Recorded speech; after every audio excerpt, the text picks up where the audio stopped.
इस देश में युवाओं के लिए काम क्यों नहीं है, और जो काम है उसकी मजदूरी सैलरी इतनी कम क्यों है। जिस देश के 9.25 करोड़ युवा ना पढ़ाई कर रहे हों, ना काम कर रहे हों, ना काम पाने की ट्रेनिंग ले रहे हों, पता करना चाहिए कि 9.25 करोड़ युवा कर क्या रहे हैं, कहां अपना समय बिता रहे हैं।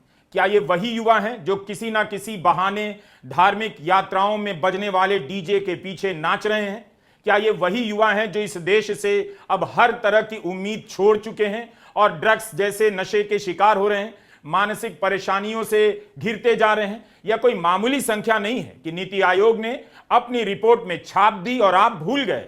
2014 से चल रही नरेंद्र मोदी की सरकार कामयाबी के 1000 दावे करती है विज्ञापनों में, लेकिन उसके भीतर से भी ऐसी रिपोर्ट आ जाती है जिससे पता चल जाता है कि यह सरकार स्कूल, ट्रेनिंग और नौकरी के फ्रंट पर किस कदर फेल हो चुकी है। 2014 से 16 के बीच स्किल इंडिया के साथ साथ make in India, startup India launch किया गया। इसे भी रिफॉर्म बताया गया था, बहुत बड़ा रिफॉर्म।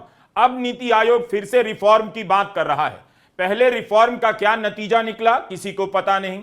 यह सरकार रिफॉर्म के बाद रिफॉर्म, ट्रेनिंग के बाद ट्रेनिंग प्रोग्राम में ही अपना टाइम काट रही है और आप उलझते जा रहे हैं। 23 अगस्त को प्रधानमंत्री नरेंद्र मोदी ने अंतरिक्ष सेक्टर के 20 स्टार्टअप के सीईओ के साथ बैठक की।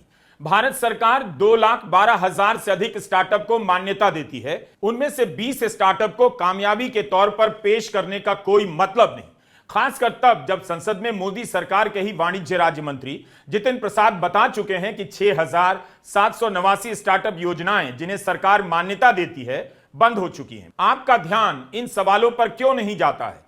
अंतरिक्ष के स्टार्टअप का नाम सुनकर आप भी हांफने लग जाते हैं कि स्टार्टअप में क्रांति जैसी कोई चीज हो रही है।